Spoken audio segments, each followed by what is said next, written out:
اللهم صل على محمد وعلى آل محمد كما صليت على إبراهيم وعلى آل إبراهيم إنك حميد مجيد.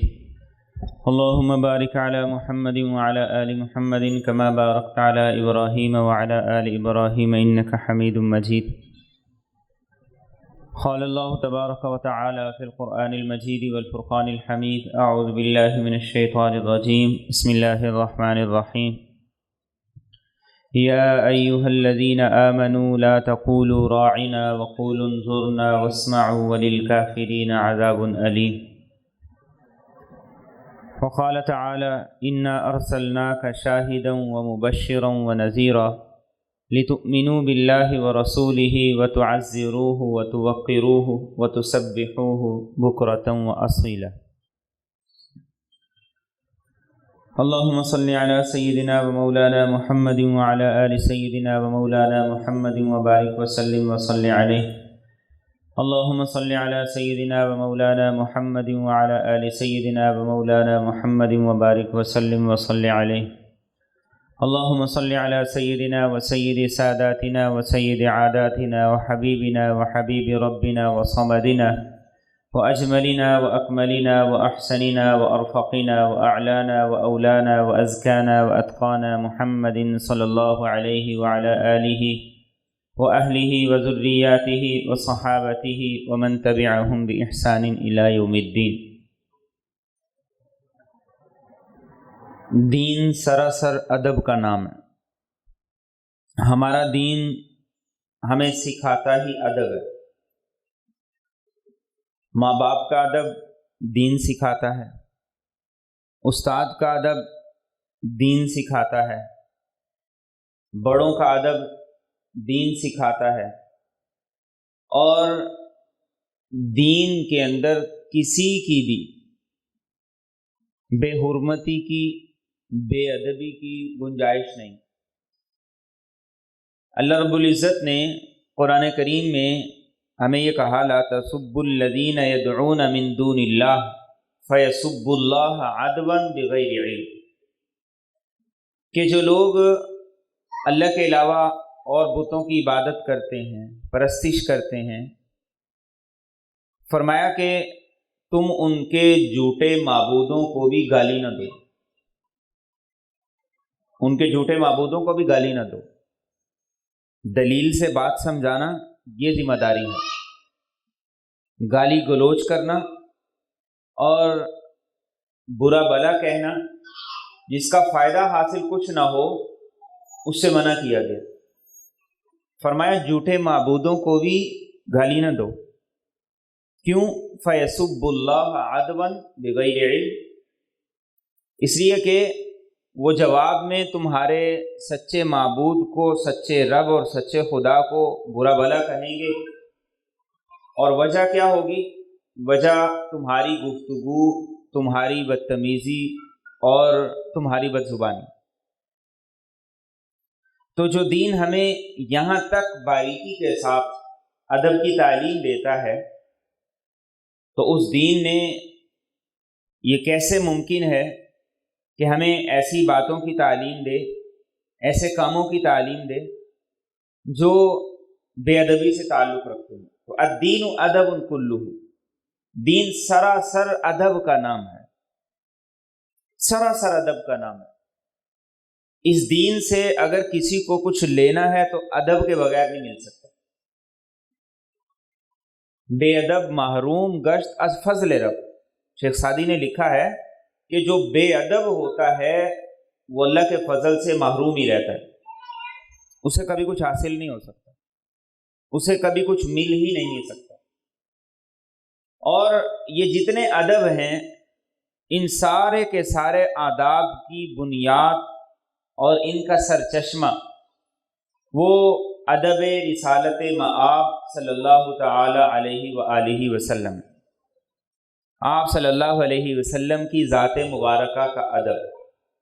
اطاعت ایک الگ چیز ہے، فرما برداری ایک الگ چیز ہے، نیک اعمال الگ چیز ہیں، نماز، روزہ، حج، زکوٰۃ یہ الگ چیزیں ہیں، ادب رسالت مآب صلی اللہ علیہ وسلم ان سارے کے سارے اعمال سے بڑھ کے ضروری بھی ہے اور اہم بھی ہے، سب سے زیادہ ضروری بھی ہے اور اہم بھی ہے۔ اور یہ وہ موضوع ہے، یہ وہ بات ہے، وہ ضروری چیز ہے جس کے بارے میں قرآن کریم نے ہمیں ایک نہیں کئی آیات میں تعلیم بھی دی، مسلمانوں کو دی۔ غیر مسلم تو اس بات کا ادب پاس لحاظ رکھتے ہی نہیں،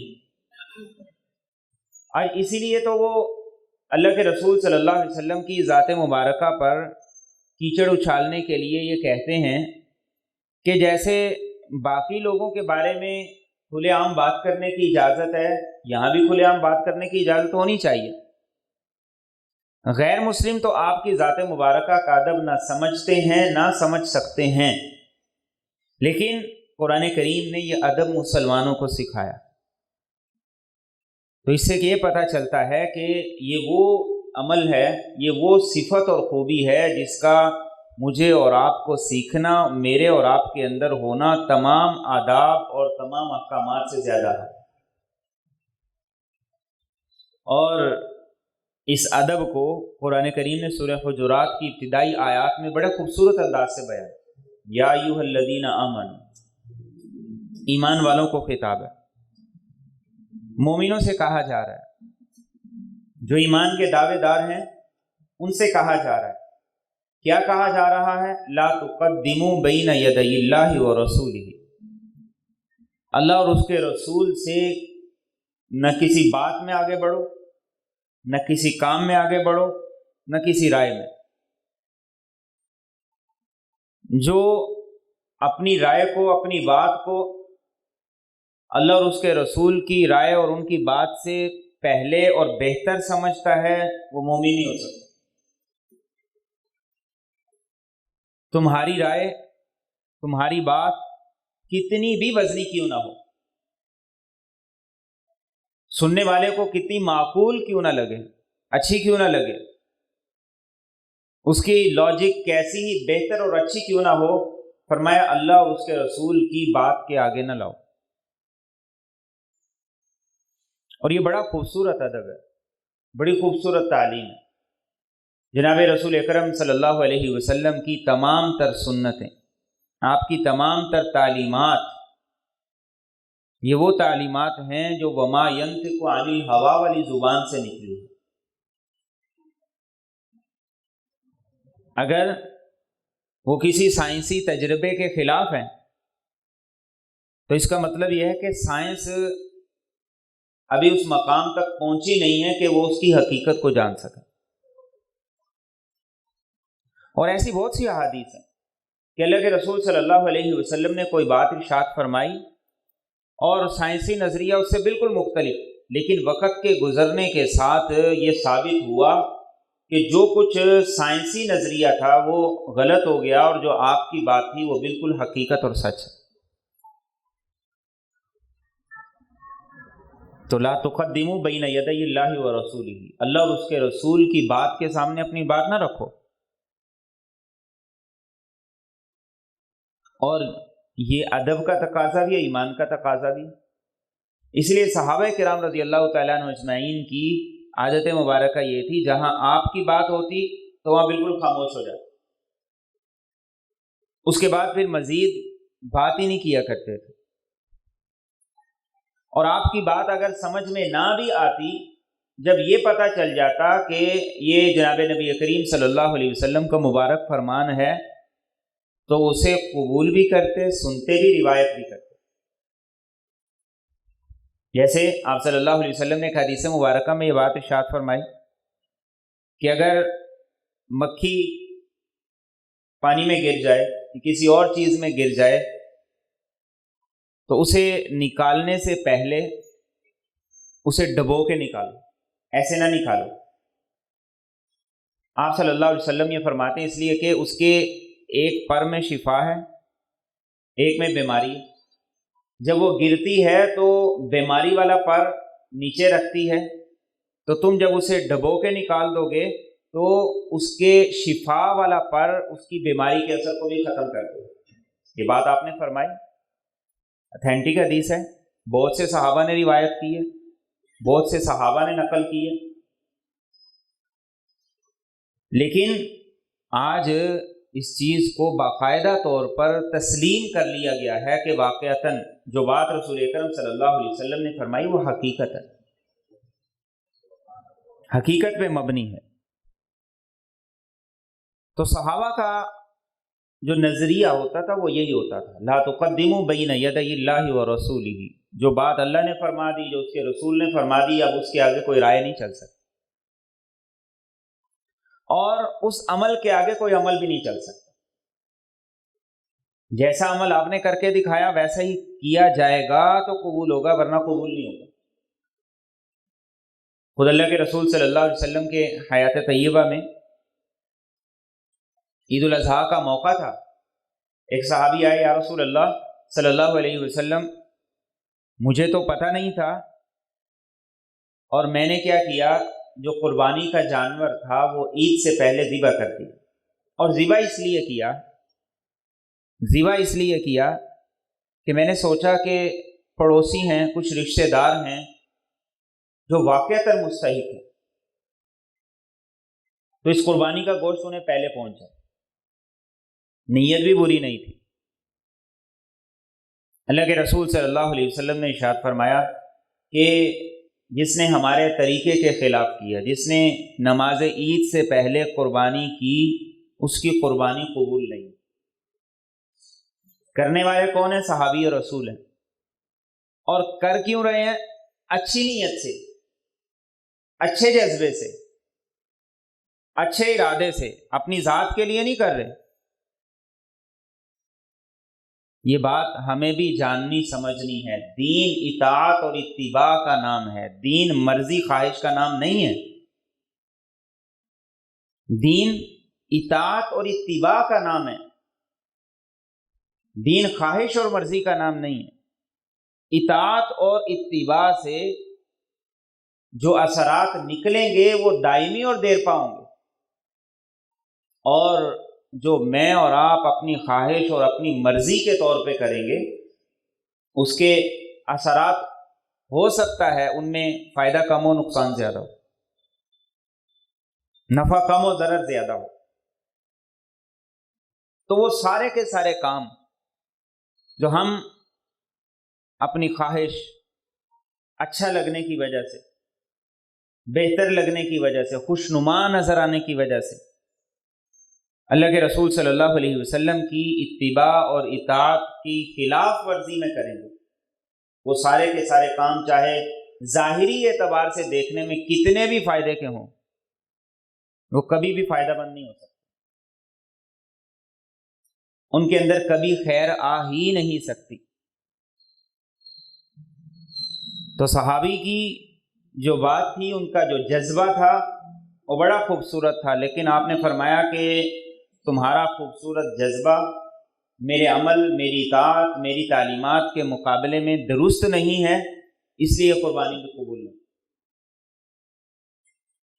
تو یہ ہے ادب رسالت مآب، لا تقدموا بین یدی اللہ ورسولہ. جہاں روکا وہاں رک جاؤ، جہاں چلنے کا حکم دیا وہاں چلنا شروع کرو. رکنے کا حکم ہے تو رکنے میں خیر ہے، کرنے کا حکم ہے تو کرنے میں خیر ہے. لا تقدموا بین یدی اللہ ورسولہ.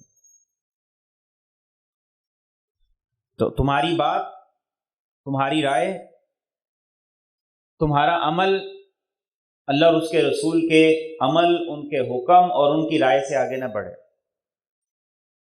واتقوا اللہ ان اللہ سمیع علیم. فرمایا اللہ سے ڈرو، اللہ سن بھی رہا ہے، جانتا بھی ہے. کس کی زبان پہ کیا ہے وہ سنتا ہے، کس کے دل میں کیا ہے وہ جانتا ہے.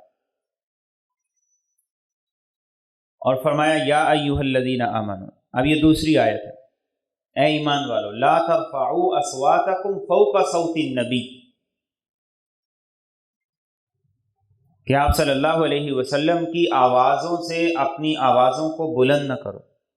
لا ترفعوا اصواتکم فوق صوت النبی. ایمان والوں کو خطاب ہے، اور آیات کب اتری؟ سن 9 ہجری میں. اللہ کے رسول صلی اللہ علیہ وسلم کے پاس ایک وفد آیا بنو تمیم کا. آپ صحابہ سے رائے لیتے تھے، مشورہ لیتے تھے. اب مشورہ جب لیا گیا تو ابو بکر صدیق رضی اللہ تعالیٰ عنہ انہوں نے کہا یا رسول اللہ صلی اللہ علیہ وسلم آپ ایسا کیجئے، اقرا بن حابس کو ان کا امیر بنا دیں. تو عمر سے آپ نے مشورہ لیا تو انہوں نے کہا کہ قعقاع بن معبد ہے، اس کو امیر بنا دیں. تو جب حضرت عمر نے رائے دی تو حضرت ابو بکر نے کہا کہ تم نے رائے دی ہے میری مخالفت کے لیے، میں نے جو کہا تم نے اس کے خلاف کہا. تو ان 2 جلیل القدر صحابہ کی آوازیں اللہ کے رسول صلی اللہ علیہ وسلم کی موجودگی میں بلند ہو گئی. ارادتاً نہیں ہوئی، جان بوجھ کر نہیں ہوئی، قصداً نہیں ہوئی، بلکہ سامنے موجود تھے، ایک دوسرے سے بات ہوئی، لہجے میں اتار چڑھاؤ میں فرق آ گیا. تو قرآن کریم نے کیا؟ لا ترفعوا اصواتکم فوق صوت النبی، یہ آیت نازل کی اور ایمان والوں کو مخاطب کرتے ہوئے کہی کہ نبی کی آواز سے کسی کی آواز اونچی نہیں ہونی چاہیے. جب یہ آیت اتری تو حضرت عمر رضی اللہ تعالیٰ عنہ اس کے بعد معمول بنا لیا کہ اللہ کے رسول صلی اللہ علیہ وسلم کے قریب بیٹھ کے بات کرتے تھے، اور بسا اوقات اتنی آہستہ بات ہوتی تھی کہ آپ کو دوبارہ پوچھنا پڑتا تھا کہ تم نے کیا کہا ہے. اور ابو بکر صدیق رضی اللہ تعالیٰ عنہ نے یہ وعدہ کر لیا کہ آج کے بعد اگر میں آپ سے بات کروں گا تو ایسے بات کروں گا جیسے 2 آدمی کسی راز کی بات کو آپس میں شیئر کر رہے ہو. لا ترفعوا اصواتکم فوق صوت النبی. اور ساتھ ہی کہہ دیا ولا تجہروا له بالقول کجہر بعضکم لبعض، جیسے ایک دوسرے سے اونچی آواز سے بات کرتے ہو، آپ کی بارگاہ میں، آپ کی جناب میں اس طریقے سے بات بھی نہیں کرتے. یہ بارگاہ رسالت ہے، یہاں ادب ملحوظ خاطر رکھنا ہے. ایک صحابی رسول تھے حضرت شماس بن قیس رضی اللہ تعالیٰ عنہ، طبعی طور پر اونچا بولتے تھے. جیسے بعض لوگ ان کے لہجے ایسے ہوتے ہیں کہ آواز میں بہت زیادہ لوڈ ہوتا ہے، بہت زیادہ اونچی آواز ہوتی ہے. تو جب یہ آیت انہوں نے سنی تو وہ گھر میں بیٹھ گئے اور وہ کہنے لگے انا من اہل النار. اس کا مطلب ہوا کہ میں تو جہنم میں جاؤں گا. اللہ کے رسول صلی اللہ علیہ وسلم نے جب انہیں مجلس میں نہیں دیکھا تو صحابہ سے پوچھا کدھر گئے؟ تو صحابہ نے کہا یا رسول اللہ صلی اللہ علیہ وسلم یہ آیت سنی اور انہیں اس بات کا احساس ہوا کہ میری آواز تو آپ کی آواز سے طبعی طور پہ بلند ہے، تو میں تو جہنم میں جاؤں گا. آپ صلی اللہ علیہ وسلم نے کہا کہ نہیں، اسے بلاؤ. بلایا گیا تو آپ نے فرمایا انت من اہل الجنہ، تم جنت والوں میں سے ہو، اس لیے کہ تمہاری آواز طبعی طور پر اونچی ہے. صحابہ فرماتے ہیں کہ اس آیت کے ادب کی وجہ سے ان کو جو احساس پیدا ہوا، اللہ رب العزت نے دنیا میں رسول اکرم صلی اللہ علیہ وسلم کی زبان سے ان کے لیے جنتی ہونے کی بشارت دلوا دی. اور آگے کیا فرمایا ان تحبط اعمالکم وانتم لا تشعرون. فرمایا اگر اس بارگاہ کا ادب ملحوظہ خاطر نہیں رکھو گے تو جتنی بھی نیکیاں لے کر آؤ گے ساری کی ساری برباد ہو جائے. یہ کسے کہا جا رہا ہے؟ ایمان والوں کو کہا جا رہا ہے، نمازیوں کو کہا جا رہا ہے، روزے دار اور حج کرنے والوں کو کہا جا رہا ہے، صدقہ خیرات کرنے والوں کو کہا جا رہا ہے ان تحبط اعمالکم وانتم لا تشعرون. ساری نیکیاں برابر ہو جائیں گی، ختم ہو جائیں گی، صفحہ ہستی سے مٹ جائیں گی. قرآن کریم میں نیکیوں کی بربادی کے لیے 7 مرتبہ پر یہ الفاظ آئے کہ نیکی برباد ہو جائے گی. 6 مرتبہ کفار کے لیے اور 1 مرتبہ مسلمانوں کے لیے۔ تو اس سے یہ پتہ چلتا ہے ادب رسالت مآب صلی اللہ علیہ وسلم یہ نماز سے، روزے سے، زکوٰۃ سے، ہر چیز سے زیادہ اہم ہے، اور اسی پر سارے اعمال اور ساری عبادات کی قبولیت کی اساس اور بنیاد ہے۔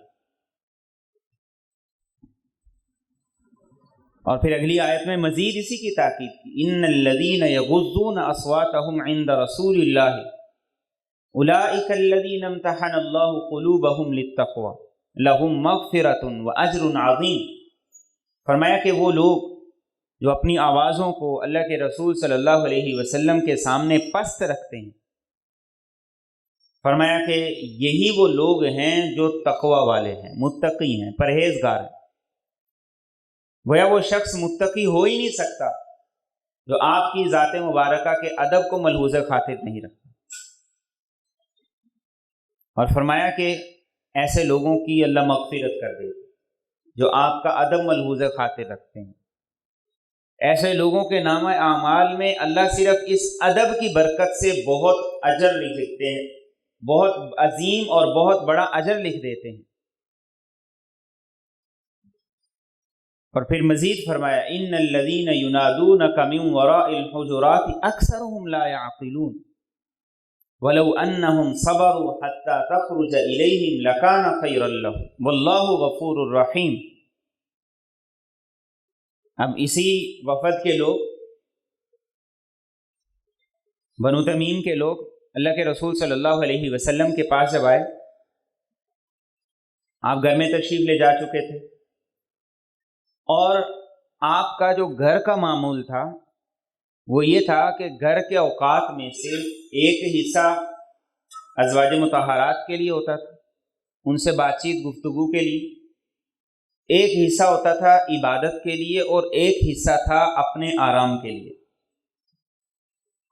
یہ بڑی سمجھنے کی بات ہے۔ گھر کے نظام الاوقات میں 3 حصے ہوتے تھے، ایک حصہ ازواج مطہرات کے ساتھ بات چیت گفتگو کے لیے، ایک حصہ عبادت کے لیے، اور ایک حصہ آرام کے لیے۔ اگر کوئی مہمان آ جاتا، کوئی ملاقات کے لیے آ جاتا، تو کون سا حصہ متاثر ہوتا تھا؟ وہ حصہ جس میں آپ خود آرام فرمایا کرتے تھے۔ عبادت والا حصہ وہ بھی متاثر نہیں ہوتا تھا، عبادت کے وقت میں عبادت فرمایا کرتے تھے، اور جو وقت ازواج مطہرات کو دیا کرتے تھے وہ وقت بھی کسی کی مصروفیت کی وجہ سے، کسی کی ملاقات کی وجہ سے، کسی وفد کی وجہ سے وہ بھی متاثر نہیں ہوتا تھا۔ آج یہ چیز ہمیں بھی سیکھنے کی ضرورت ہے۔ ہمارے گھر کا نظام الاوقات کیا ہے؟ سب سے پہلا سوال تو یہی ہے۔ گھر کا کوئی نظام الاوقات ہے ہی نہیں کہ آپ نے آنا کب ہے اور آپ نے جانا کب ہے۔ اور پھر اس نظام الاوقات کے بعد اگلا سوال یہ ہے، کیا گھر کے نظام الاوقات میں، گھر کے وقت میں کوئی وقت رب کا بھی ہے؟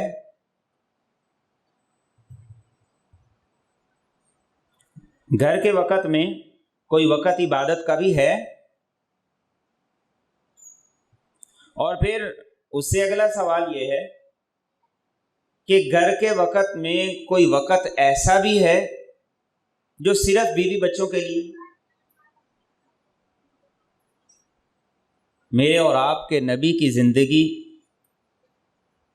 گھر کے اندر بھی، گھر کے باہر بھی، ہمیں اسے ہر موقع، ہر لمحے پر، ہر اعتبار سے اس کی اتباع اور پیروی کرنی ہے، اور اس کے اثرات ہوں۔ رات ہی اتفاقاً مولانا طارق جمیل صاحب کا ایک کلپ نظر سے گزرا، تو وہ یہ بتا رہے تھے کہ ہماری اولاد کے بگڑنے کی بنیادی وجہ یہ ہے کہ ہم ان کو وقت نہیں دیتے، ہم ان کو محبت نہیں دیتے۔ چیزیں، ان کی ضروریات، ان کو گھمانا پھرانا یہ ایک وقتی چیز ہے، آپ ان کو روز کھلونے تو نہیں لے کے دے سکتے، آپ ان کو روز گھمانے پھرانے کے لیے کسی پارک میں یا شہر سے باہر تو نہیں لے جا سکتے۔ اولاد کو جو چیز ماں باپ کی اطاعت پر لاتی ہے وہ ماں باپ کی کشش ہے، اور ماں باپ کے ساتھ کشش اسی کو ہوتی ہے جتنا ماں باپ ان کو وقت دیتے۔ تو اللہ کے رسول صلی اللہ علیہ وسلم کی یہ زندگی تھی۔ تو یہ بات تو اسی واقعے کے ضمن میں آئی ہے، ہمیں اپنے گھر کے نظام الاوقات کو درست کرنا ہے، اس کو بہتر بنانا۔ تو یہ لوگ آ گئے، آپ گھر تشریف لے جا چکے تھے، اور جا کر اونچی اونچی آواز سے آوازیں لگانا شروع کر دی، ازواج مطہرات کے حجروں کے باہر کھڑے ہو کے، یا محمد اخرج الینا، یا محمد اخرج الینا صلی اللہ علیہ وسلم، کیا محمد باہر نکلیے، باہر نکلیے، ہم آ گئے۔ آپ کی طبیعت پر بڑا ناگوار گزرا، اور آپ کی ناگواری اللہ کو برداشت نہیں، آپ کی ناگواری اللہ کو بھی برداشت نہیں۔ ہلکی سی ناگواری جو آپ کے قلب اطہر پہ آ جائے اللہ کو برداشت نہیں۔ تو قرآن کریم نے آیت نازل کی، ان الذین ینادونک من وراء الحجرات اکثرهم لا یعقلون، کہ جو آپ کی ازواج مطہرات کے حجروں کے باہر کھڑے ہو کے آپ کو آوازیں دے کے بلا رہے ہیں، فرمایا یہ عقل ہی نہیں رکھتے، عقل ہی نہیں رکھتے۔ وَلَوْ أَنَّهُمْ صَبَرُوا حَتَّى تَخْرُجَ إِلَيْهِمْ لَكَانَ خَيْرًا لَهُمْ، ان کو چاہیے تھا یہ صبر کرتے، انتظار کرتے، آپ باہر تشریف لاتے، پھر اپنا مقدمہ، اپنی بات، اپنا سوال آپ کے سامنے رکھتے، ملاقات کا موقع ملتا ملاقات کرتے۔ اور ساتھ ہی فرما دیا واللہ غفور الرحیم، اللہ نے بخش دیا ہے، چونکہ پہلی دفعہ آئے ہو، وفد کے ساتھ آئے ہو، آئندہ ایسا نہ کر۔ سورہ احزاب میں بھی یہ بات ملتی ہے، اللہ کے رسول صلی اللہ علیہ وسلم، حضرت زینب رضی اللہ تعالی عنہا سے نکاح ہو چکا تھا، اب ولیمہ تھا، اور ولیمے کی ترتیب کیا تھی؟ وہ یہ تھی کہ ایک کمرہ تھا، اسی کمرے میں حضرت زینب رضی اللہ تعالی عنہا با پردہ ہو کر دیوار کی طرف رخ کر کے بیٹھی ہوئی تھی، اور اسی کمرے میں صحابہ آ کے باری باری کھانا کھا کے جا رہے تھے۔ اب کچھ صحابہ آتے، کھانا کھاتے چلے جاتے، پھر کچھ آتے کھانا کھاتے چلے جاتے، اور پھر کچھ اور آتے کھانا کھاتے چلے جاتے۔ آخر میں جو لوگ آئے انہوں نے کھانا کھایا، کھانا کھا کے بیٹھ گئے اور بات چیت کرنے لگے۔ اللہ کے رسول صلی اللہ علیہ وسلم آئے، تشریف لائے، آپ نے دیکھا کہ وہ بیٹھے ہیں بات چیت کر رہے ہیں، آپ نے اپنی طبعی شرم و حیا کی وجہ سے انہیں کچھ نہیں کہا، تشریف لے گئے۔ حضرت انس خادم تھے، وہ دیکھ رہے تھے، پھر دوبارہ آئے تو بیٹھنے والے تو اس لیے بیٹھے ہوئے تھے کہ کوئی کھانے والا اور موجود نہیں ہے، ہم نے کھانا کھا لیا۔ تو آپ دوبارہ تشریف لائے، آپ نے پھر بھی کچھ نہیں کہا، آپ دوبارہ چلے گئے۔ تو آپ نے اپنی طبعی شرم و حیا کی وجہ سے کچھ نہیں کہا، لیکن دل پہ تھا، اثر تھا۔ تو قرآن کریم نے آیات نازل کر، اور قرآن کریم نے آیات میں کیا کہا؟ واللہ لا یستحیی من الحق، کہ تمہارے نبی تو تمہیں کہتے ہوئے مروت کی وجہ سے شرم و حیا کا پاس لحاظ رکھتے ہیں، لیکن اللہ کو اپنے نبی کی ہلکی سی تھوڑی سی ایذا اور تکلیف بھی برداشت نہیں، اللہ حق بات کہنے سے نہیں حیا کرتے۔ اور پوری زندگی کے لیے مسلمانوں کو قیامت تک کے لیے ادب سکھا دی کہ کہیں دعوت پہ جا رہے ہو، کسی نے تمہیں اپنے گھر بلایا ہے تو جا کے گھنٹہ ڈیڑھ گھنٹہ پہلے بیٹھ نہ جاؤ، اور گئے ہو کھانا کھا لیا ہے تو اس کے بعد اتنی زیادہ دیر تک نہ بیٹھے رہو کہ جو میزبان ہے متاثر ہو۔ دونوں باتوں کا ادب ہمیں قیامت تک کے لیے سکھا دے۔ اور یہاں ایک بات اور میں عرض کر دوں، صحابہ کے کچھ دیر بیٹھے رہنے کی وجہ سے آپ کے قلب اطہر پر جو گرانی آئی، جو تکلیف گزری، اللہ کو وہ برداشت نہیں، لیکن دین اور اس کے مشن کی تکمیل کے لیے کیا کیا حالات کا میرے اور آپ کے نبی نے سامنا کیا، ہمیں اندازہ لگانا چاہیے کہ اس دین کی قدر و وقت اللہ کے نزدیک کیا ہے۔ جس اسلام کو، جس دین کو، جس آپ کی سنت کو آج ہم قابل اہم چیز ہی نہیں سمجھتے، قابل ذکر چیز ہی نہیں سمجھتے، اللہ کے ہاں اس دین کا مقام اور ادب کتنا ہے کہ اس کے لیے اللہ کے رسول صلی اللہ علیہ وسلم کو کن کن حالات سے گزرنا پڑا، کن کن مسائل کا سامنا کرنا پڑا اور کس کس طرح کے مسائل کو جھیلنا پڑا۔ ایسے ہی قرآن کریم سے آپ کے ادب کے بارے میں جو آیت ہے، شرارت یہودی کرتے تھے، اللہ کے رسول صلی اللہ علیہ وسلم کے پاس آتے تو آ کر کیا کہتے؟ راعینا۔ اب راعینا، عین کے نیچے زیر ہے، وہ کیا کرتے؟ زیر کو تھوڑا سا کھینچ دیتے، راعینا بن جاتا۔ اتنا کھینچتے تھے کہ سننے والے کو پتہ بھی نہیں لگتا تھا، لیکن کوئی غور کرتا تو اسے پتہ لگ جاتا تھا کہ گڑبڑ کی ہے۔ اب راعینا کا مطلب کیا ہے؟ ہماری طرف توجہ فرمائیے، ہماری رعایت کیجیے، ہمارا بھی خیال کیجیے۔ اور راعینا تھوڑا سا زیر کو کھینچ کے اس کا مطلب ہی بالکل بگڑ جاتا ہے۔ اس کا مطلب نعوذ باللہ یہ بنتا ہے کہ آپ ہمارے چرواہے ہیں۔ قرآن کو صحیح پڑھنا، زبر زیر کی رعایت کر کے پڑھنا، یہ ہر مسلمان پر فرض ہے، اور خاص طور پہ اپنی اولاد کو جو ہم قرآن پڑھا رہے ہیں اس چیز کا خیال کریں۔ ابھی وقت ہے، ہم سے جو کام نہیں ہو سکا اپنی اولاد کے معاملے میں اس کوتاہی کو بالکل نظر انداز نہ کریں۔ اب اللہ تو جانتے تھے، اب کہنے والے یہودی تھے، مسلمان نہیں تھے، لیکن قرآن کریم نے کیا کہا؟ قرآن کریم نے کہا یا ایھا الذین آمنوا لا تقولوا راعنا، اے ایمان والو، آج کے بعد لغت میں، ڈکشنری میں راعنا کا لفظ تو موجود رہے گا لیکن بولنا کسی نے نہیں، بلکہ کیا کرنا ہے؟ وقول انظرنا، آج کے بعد اس کی جگہ تم نے بولنا ہے انظرنا، آپ ہماری طرف نظر کرم کیجیے، توجہ کیجیے، ہماری طرف متوجہ ہو جائیے۔ یہ ادب رسالت ہے کہ ایک لفظ بولنے والا مسلمان ہے، بول بھی ٹھیک رہا ہے، بولنے کے پیچھے مقصد بھی درست ہے، ایمان والا بھی ہے، آپ کے ادب کو ملحوظ خاطر بھی رکھتا ہے، لیکن اس کے باوجود مسلمانوں کو کہا چونکہ کچھ شرپسند شیطان اور یہودی یہ اس لفظ کا غلط معنی لیتے ہیں، اس لیے تم نے آج کے بعد یہ لفظ ہی استعمال نہیں کرنا۔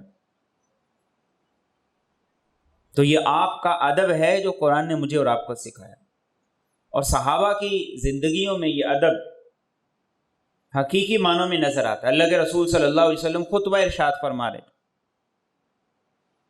تو آپ نے خطبے کے درمیان دیکھا کہ کچھ لوگ مسجد کے دروازے پہ کھڑے ہوئے ہیں، تو عبداللہ بن مسعود رضی اللہ تعالیٰ عنہ وہ ابھی مسجد کی طرف بڑھ رہے تھے، پہنچے نہیں تھے، تو آپ نے کہا بیٹھ جاؤ۔ عبداللہ بن مسعود رضی اللہ تعالیٰ عنہ راستے کے درمیان میں ہی بیٹھ گئے۔ آپ نے دیکھا کہ وہ پیچھے راستے میں بیٹھے ہوئے ہیں، تو آپ نے پوچھا تم کیوں بیٹھے ہو؟ انہوں نے کہا آپ کا حکم آیا بیٹھ جاؤ تو میں نے ایک قدم اٹھانا بھی گوارا نہیں کیا۔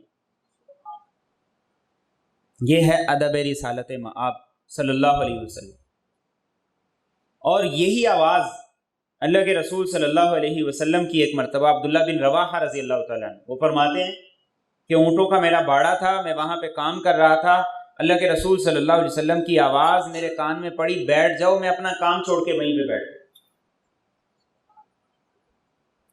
صحابہ کے نزدیک آپ کی ذات مبارکہ کا یہ ادب، اور جب آپ مدینہ طیبہ تشریف لائے، ہجرت کے بعد فیصلہ یہ ہوا کہ آپ ابو ایوب انصاری کے گھر رہیں گے، اور ابو ایوب انصاری رضی اللہ تعالیٰ عنہ کا گھر یہ پورے مدینہ طیبہ میں ایسا گھر تھا جو ڈبل سٹوری تھا، باقی سارے گھر سنگل سٹوری تھے۔ اس کے پیچھے بھی ایک لمبی تاریخ ہے۔ تو فیصلہ یہ ہوا کہ آپ نیچے ٹھہریں گے، ابو ایوب اور ان کی بیوی وہ اوپر رہیں گے۔ اللہ کے رسول صلی اللہ علیہ وسلم نے اسی کو پسند کیا۔ چنانچہ جب شام ہوئی تو ابو ایوب انصاری کہتے ہیں کہ مجھے یاد آیا کہ فیصلہ تو ہو گیا ہے، آپ نیچے رہیں گے، میں اوپر رہوں گا، لیکن جیسی چھت ہے چلنے کی وجہ سے شور ہوتا ہے، اٹھنے بیٹھنے کی آواز بھی نیچے جاتی ہے، اور آپ نیچے ٹھہرے ہوئے ہیں، میں اور میری بیوی اوپر ہیں، یہ تو بہت بڑی بے ادبی ہے۔ کہتے ہیں یہ خیال میرے ذہن میں آیا، بیوی کو بتایا تو ساری رات نیند نہیں آئی۔ صبح آپ کے پاس آ گئے، یا رسول اللہ صلی اللہ علیہ وسلم آپ اوپر رہیے، میں نیچے رہوں گا۔ پوچھا ابو ایوب ایسا کیوں؟ کہا کہ یہ خیال میرے ذہن میں رات کو آیا کہ آپ نیچے رہیں، میں اوپر رہوں، تو یہ تو بے ادبی ہے، میں ایسا نہیں کر سکتا۔ تو آپ نے ارشاد فرمایا ابو ایوب تم نیچے رہو، ہم اوپر رہیں تو ملاقات کے لیے جو لوگ آئیں گے ان کو دقت ہوگی، تمہاری فیملی نیچے، میں اوپر رہوں گا تو آنے جانے والوں کو دقت ہوگی، اس لیے تم اوپر رہو، میں نیچے رہتا ہوں، یہ میرا حکم ہے، یہ بے ادبی نہیں۔ فرماتے ہیں کہ پھر 2 دن گزرے، پانی کا مٹکا اوپر پڑا ہوا تھا، تھوڑا سردی کا موسم تھا، تو وہ مٹکا گرا، پانی سارے کا سارا بہہ گیا، تو ہمارے پاس ایک ہی لحاف تھا، ایک ہی کمبل تھا، ایک ہی رضائی تھی، تو اس ڈر سے کہ کہیں پانی نیچے نہ چلا جائے، اس کا کوئی قطرہ آپ پر نہ گر جائے، ہم نے اس کمبل کو لے کر سارے کا سارا پانی فوراً خشک کر دیا کہ آپ کو اتنی ایذا بھی نہ ہو کہ جو ایک قطرہ پانی کا آپ پر گر جائے اور آپ کی نیند خراب ہو جائے۔